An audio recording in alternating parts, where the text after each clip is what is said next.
Elon Musk might be out of a job. His batshit stint as a chainsaw-wielding, job-cutting maniac is about to end, according to reports. As a special government employee, Elon has a strict 130-day time limit on his gig, so he'll probably be out of there by late May, even though the White House once said he was here to stay. I guess that was a little over-optimistic. On Monday, Donald Trump told reporters, he's got a big company to run. At some point, he's going to be going back. I'd keep him as long as I could keep him. But on Wednesday, insiders told Politico that Elon would, in fact, be stepping down in the coming weeks, with Donald Trump allegedly telling his inner circle, including members of his cabinet, that Elon's time is up. Woo! But Elon, being Elon, called the reporting fake news. Accusations! These are not accusations. This is false accusations. And White House Press Secretary Karoline Leavitt on Wednesday said the Politico story was garbage. Elon Musk and President Trump have both publicly stated that Elon will depart from public service as a special government employee when his incredible work at DOGE is complete, she said. So, what's going on? Are they keeping Elon? Are they keeping DOGE? What led to this? And will the administration attempt to flaunt the 130-day rule for their richest friend, or will they follow the law like one time? Just so you understand, I don't want to get it wrong. I want Elon to stay as long as possible. But there'll be a point where he's going to have to leave. And when he does, the secretaries will take totally over and DOGE will stay active. Even though Elon himself might be getting the boot, DOGE is set to carry on until 2026, and high-level Elon inserts will continue to run agencies throughout the government. Since Elon joined Trump's team in January, DOGE has been like a bull in a china shop, and instead of a shop, it's government agencies. DOGE has been responsible for massive layoffs, like 10,000 people at the Department of Health and Human Services this week alone. And if that wasn't enough, they're also slashing entire agencies, like USAID, helping people. Apparently not anymore. And Voice of America, which was doing that whole spreading information thing that people tend to like. In total, since January 20th, about 56,000 federal jobs have been cut. 75,000 more people took voluntary buyouts. And there are plans for another 171,000 reductions. It's like a game of musical chairs, but with way less chairs. Not enough chairs. Turns out, as well, shockingly, people aren't too thrilled with all the cuts. A new Marquette Law School poll shows only 41% of Americans think DOGE is doing a good job, and Musk's personal popularity isn't faring much better. Just 38% of people like him. Ouch. Another poll from mid-March found that more than half of the country thinks Elon and DOGE are doing more harm than good. But if you ask Elon, he started a revolution. Well, this is a revolution, and I think it might be the biggest revolution in government since the original revolution. But at the end of the day, America is going to be in much better shape. America will be solvent.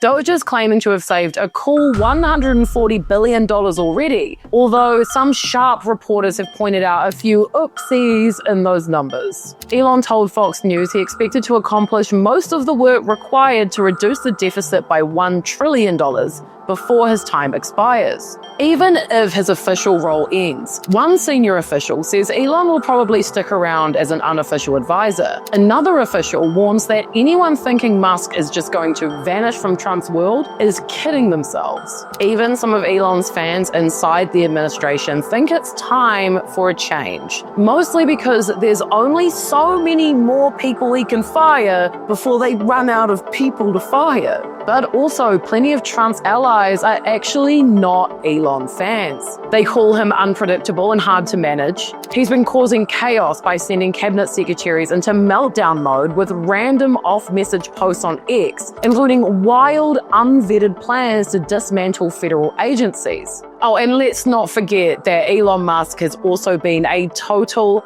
political liability, especially in Wisconsin, where his big money spending in a judicial race had the opposite of the desired effect. His presence gave Democrats a rallying point, and many voters openly called the election a referendum on Elon and Trump's administration so far. And they lost. They super lost. Susan Crawford won the election. Check out my video on her for a bit more info on what went down in Wisconsin this week, because it's very interesting and Elon really inserted himself into the whole thing.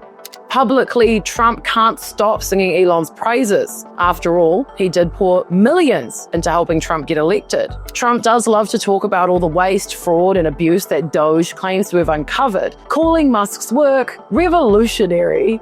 But as Sophie Kai reports, Trump's starting to pay more attention to next year's midterms and making sure he doesn't mess up his House majority. Trump had already been setting the stage for Musk's exit, even before the Wisconsin election. At a cabinet meeting on March 24th, he casually dropped that Elon would be transitioning out of the administration. A senior official confirmed that Trump mentioned it, though no one at the meeting heard it firsthand. Then, not long after, Trump invited cameras to watch him praise Elon, saying, Well, Elon is fantastic, and I think he's a patriot, and I think it's a shame what they're doing with his car company. The exact reasons behind the split up are always going to be a bit of a mystery, even to those closest to Trump and Elon. But we can totally theorize. Has there been some kind of falling out? Trouble in paradise, maybe?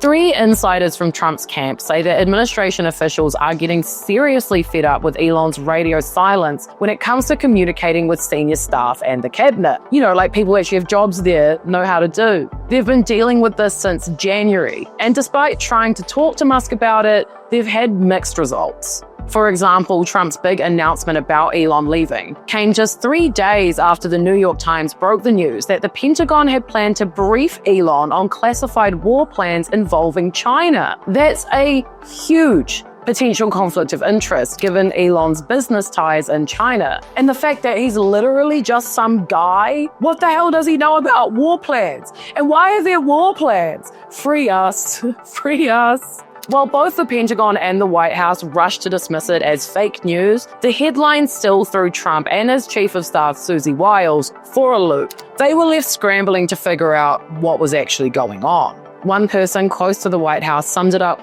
perfectly. People were so pissed about it because it's fucking insane. Elon's time as head of DOGE has caused other controversies that the current administration might be finding a bit stressful. From a dodgy salute to Tesla's being set on fire, and Elon's own personal dramas with his family, such as the almost constant birth announcement of more of his kids with random people, or his daughter Vivian absolutely rinsing him publicly, and even revealing last week that he's actually really shit at video games. I think the rest of the world can agree it's all a little embarrassing. The White House has also said Musk was using his tech knowledge to determine how Atlantic magazine editor-in-chief Jeffrey Goldberg was added to a confidential Trump administration Signal group chat on carrying out strikes in Yemen. I'm no expert, but I don't know if we need a whole investigation on someone accidentally adding someone to a group chat because they're just not worried about safety. But